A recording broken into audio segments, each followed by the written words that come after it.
Okay, everyone, how you doing? I got a few requests, even though it wasn't no paid requests, but this was coming from my own. So I saw the Crow remake. Yes, I did, and I'm not gonna act like I had high expectations. I'm not gonna act like I'm excited about it. I'm gonna give this a fair movie talk of this Crow remake.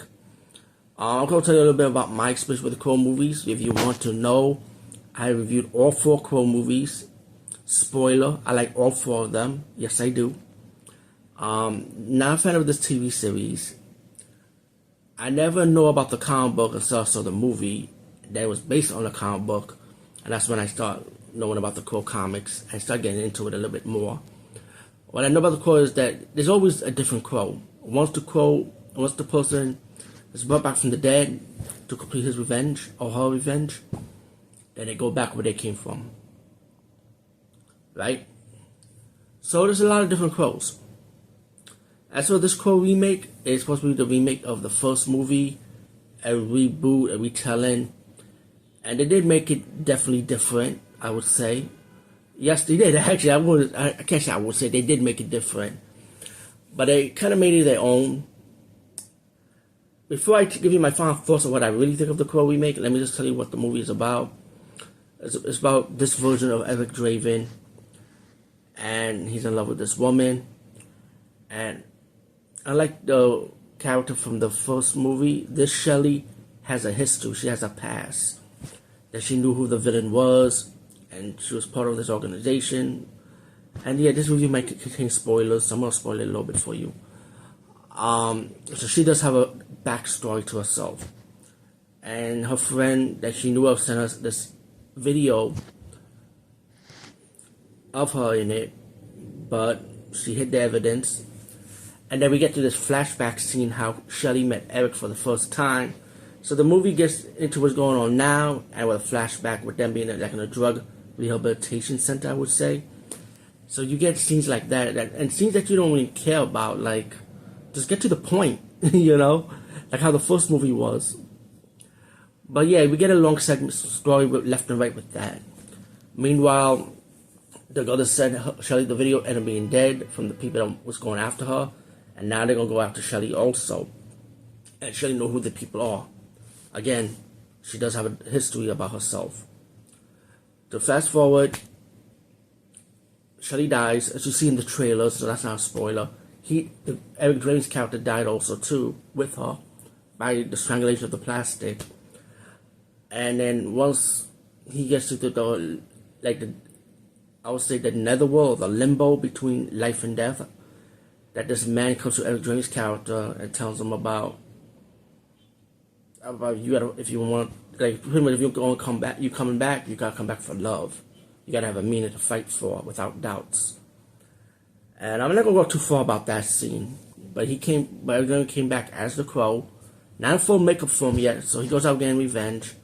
He's going after the guy that organized the whole thing, which is the main villain of this movie. Has some of a power that he could whisper in your ears, kind of like James Earl Jones and Conan the Barbarian. Like, he could seduce you to kill yourself, pretty much. That was his power. Like, you know, like, he will talk to you and you kill yourself. That was the main villain. Yeah, that's his power. Old dude too. So when Eric Draven kind of felt the first time, because he doubted Shelly when she found the evidence of what Shelly did in the past, he kind of like had doubts about it, and he died the second time. So for him to come back as the Crow, he got to make a deal with I would say the guy is the devil. He made a deal with the devil pretty much. To say, hey, I'll give you my soul, but I want to bring her back to life. So he made a deal with the devil, and he comes back as the Crow. Now we get to the opera house scene where he started killing everybody, and he was able to go for the last boss when he was at the opera house. When he goes to his mansion, then he faced the last boss, and then he took the last boss to the paranormal world where he came from when he became the Crow, pretty much. So he took him over there and fight the final boss over there. Final boss is weak. Like I said, he just whispers and you kill yourself. And I was hoping he would be more like David Boreanaz's final boss, like in the Crow 4, like how he was human and they get the power that the state can possess him. So he got some kind of superpower. I thought the final boss, once he stabbed Eric Draven's character, he sucks the black blood. I thought he would have the same power as him, and they start going at it in the paranormal world, but he didn't. He was just getting his ass kicked by the Crow. And then once he defeated the final boss, he helped Shelly out. Shelly came out. But the thing is, this is part when it gets stupid now. Spoilers, get ready. It's like they died in the same spot when they got strangled. And the ambulance trying to save their life. So Shelly's life was saved because the Crow brought her soul back. So her soul went back to her body. So she didn't really die. So now she's alive in the real world now at the end of the movie, while Eric Draven's character, of course, dies for her. I thought both of them will die and they go to the afterlife after that. That would have made sense, but this shit like threw me off. So my final thoughts, what I think of the movie overall, I did not like it. It was boring. The story was, the ending like totally like put it to the left field. There was other parts that was left field too, but I don't need to go through that. You guys can figure that out. As for the action wise, the action was good. Not gonna take away the action. The action was good, John Wick style action, bloody and gory. Yeah, it was bloody and gory. But there's a lot of action movies with blood and gore. So what else is new? As for the acting was really good. They made it work, except for one person. Her acting was terrible. Of course, that was Shelly by Twigs. Her acting was terrible. Like, you don't even care about that character. You know? Bill Skarsgård, you know his acting is good. You know he was going to do a good job. Acting was on point. Acting was like, you could believe it's in that world. Like, they version of the Crow world. Cinematography, the cameras were good. I like the rain. I like how the Crow flies by.